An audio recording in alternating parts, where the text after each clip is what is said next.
Irfan Razack with us, CMD of Prestige Group. Mr. Razack, a very good morning to you and thank you. You know how we love our conversations here at NDTV Profit. Are you worried about this doubling of property registration fee in Karnataka? What is the impact that you see? I think it's a cause for concern because we are just loading the home buyers with more and more tax. And actually, that is not good for the home buyers because we know on the ground that whenever anybody buys a home, they budget every rupee and somehow or the other scrape through and try to buy their dream home.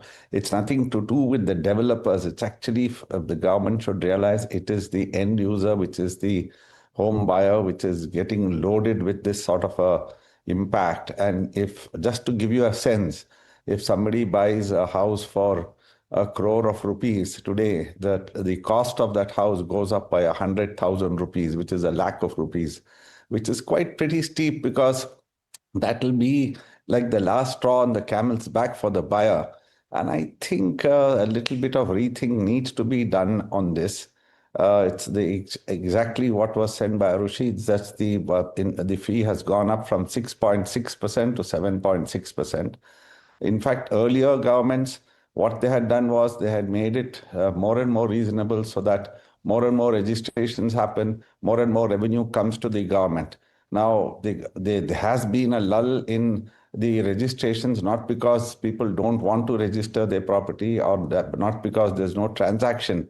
It's because there was this overall impact of regulatory stuff like e-khatas, which delayed and that was taking some time. The idea was good, fabulous for the e-khata, but the implementation was not there because it was not backed up with proper software support. So, Mr. Razack, sorry, sir, just to the core question of, do you think this is going to desist buyers from coming in? Because you have, I believe, 2 to 3 launches in Q2. So what is going to be the impact on the end buyer? Because you rightly said they are the ones who are going to pay. See, the thing is the customer is resilient, but the impact is that it's unfair to load them up with another 1% more. But that will not impact the business as such because real estate prices are actually pretty healthy and doing well. So that's not the major issue. The major issue is that we are taxing the product more and more. That is where we believe that something needs to be done on it. Razack, good morning. Neeraj here, and lovely talking to you.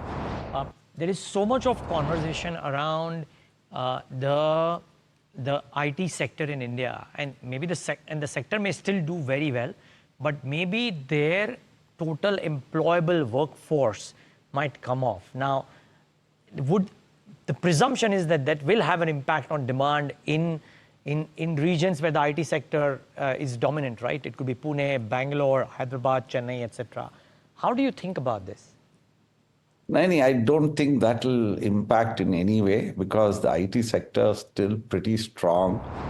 Jobs are still getting created. If you're talking about some job loss which came off in the news recently, it's more of the people who are on the bench and the people who really were not into the job. So there is a lot of opportunity there, and I think that sector is growing, and we can feel that only because we are leasing out more and more space to the GCCs, which is also IT sector. So I believe that I think there's huge opportunity in terms of job creation in this sector, and it's happening across the country, whether it's Bangalore or Hyderabad or Mumbai, and that is where the demand comes for office space. And that's a real barometer. If more and more take-up of office space happens, that means more and more jobs are getting created. So there's nothing to cause for concern on that. Okay. And therefore, would you believe, Mr. Razack, that because now we are in the 4th or the 5th year of the upcycle, right? Typically, it used to be an 8-year upcycle. Now, presuming that that's the case, we are in the second half of this upcycle. Does this last for the near term, or are there some signs that you would watch out for any imminent slowdown? No, see, I don't want to speculate, but at the same time, you're so right. I've been in this business for so long, and that 8-year upcycle is always there. How does that happen is just that if the prices get too hot and too high too soon, then there is the resistance from customers that basically they breach the affordability barrier. Now, if prices breach the affordability barrier, which are slowly happening, I think there will be some resistance. But right now, the economy is doing well. There is a good cheer in spite of everything, and that is what is making people commit and buy homes. And I think, again, it's selective. It just, I mean, if you look at the entire industry, there's so much happening. I think there's still a lot more to come. Just wondering, Mr. Razack, are you looking at the upcoming GST Council meet with a lot of care and concern? What is, do you think, going to be the outcome there in terms of impact for your sector? Yeah, we are always hopeful. We always believe that some wise sense prevails so that the cost for the homes become better. But honestly, the real estate sector or this sector has always been looked at very differently. And right now, currently, there's a 5% straight GST pass-through on homes. And also the input credit has been removed.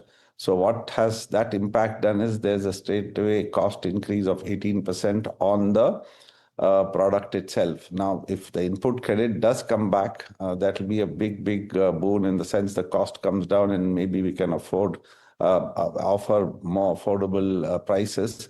But that remains to be seen. I just don't want to do guesswork here. Let us see how in the time... sense, sir, because the 12% slab is going to go. No, we don't have a 12% slab. We have a 5% slab, which is on buying homes for the customer. And we do have a 18% slab where the GST is applicable on the contracts. So I don't know whether there'll be any impact on us at all. And if there is an impact, the only thing that if somebody is listening is just that the input credit, which was there for real estate, should come back, and that will help a lot. Got it. Okay.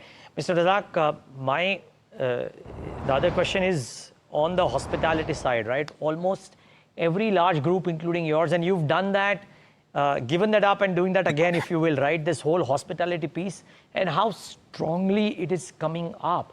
I mean, the drivers for this, when we speak to Indian hotels, they say that if we continue to grow at 6-7%, then these growth rates may actually last till all of 2047.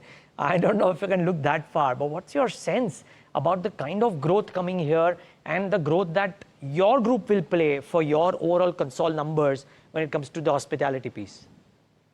Yeah, yes, I mean, hospitality, I believe now has come of age. There's a lot of revenue that comes from this sector. There is demand, and I believe this demand is coming from all three sides. That is from the corporates, where you're having MICE business. Then you also, that is MICE in the terms of conferencing and meetings.